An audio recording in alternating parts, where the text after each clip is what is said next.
दौर का रुख करते हैं। पंजाब नेशनल बैंक में कल फायरिंग के मामले से जुड़ा हुआ बड़ा अपडेट हम आपको बता दें। एक सीसीटीवी फुटेज आया है जिसमें फायरिंग करते हुए आरोपी कैद हुआ है। आरोपी सर्विस राइफल लेकर अंदर घुसता है, धमकाता हुआ नजर आ रहा है।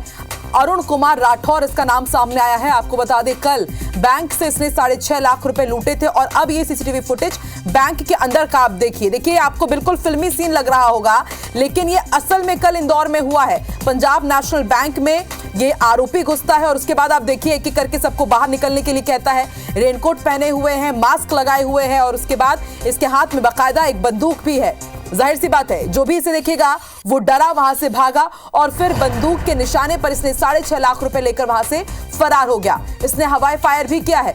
रवि हेमरा सिसोदिया भी जुड़ चुका है। रवि, ये तस्वीरें बिल्कुल फिल्मी दिख रही हैं कि आप देखिए किस तरह से वो अंदर घुसता है, हवाई फायर करता है, एक एक करके सबको बाहर निकालता है और फिर उसके बाद पूरी वारदात को अंजाम देके फरार हो जाता है। समझा जा सकता है पूरी सोची समझी साजिश। इसको ये भी पता है कि बैंक में कोई गार्ड नहीं है तो कब जाकर के वारदात को अंजाम देना है, और बैंक की भी लापरवाही कहीं ना कहीं इसमें तो है। रवि, बिल्कुल, देखिए आपने सही कहा कि बैंक की लापरवाही है, क्योंकि कल हमने जब बैंक मैनेजर से इस मामले में बात करना चाहिए थी तो उनका साफ तौर पर कहना था कि बैंक की पॉलिसी में ही नहीं है सिक्योरिटी गार्ड रखना।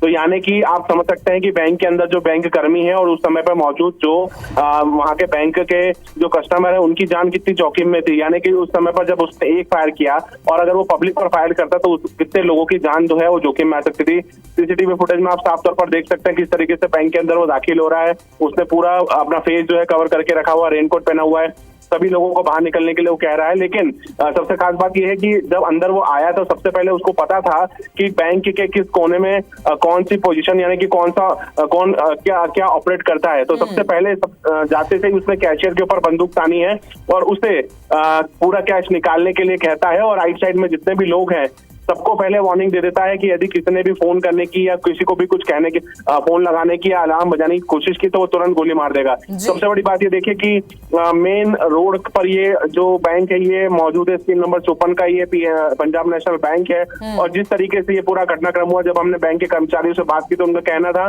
कि एक पल के लिए उनकी सांसें थम गई थी, क्योंकि जिस तरीके से वो बंदूक लेकर अंदर आया और उसने धमकी दी उसके बाद उन्हें बहुत अलग अलग तरीके से ख्यालात आने लगे थे, क्योंकि इस प्रकार के घटनाक्रम में कुछ भी हो सकता था। लेकिन उसने पैसे लिए और पैसे लेकर वो तुरंत फरार हो गया।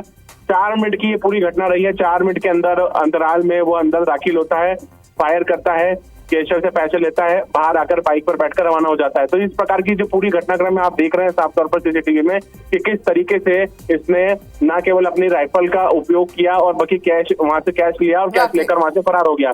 बिल्कुल रवि, जैसा कि आप बता रहे हैं कि आपने प्रत्यक्षदर्शियों से वहां पर बात की है कि कितना वो डरे सहमे रहे होंगे। बिल्कुल, और देखिए उसके बाद बैंक यहाँ पर ये बता रहा है कि उनके बैंक में ऐसी कोई पॉलिसी नहीं है कि गार्ड रखा जाए। इसे आप अंदाजा लगा सकते हैं कि कितनी बड़ी ये लापरवाही है। अब देखते हैं कब तक आरोपी तक पुलिस पहुंच पाती है।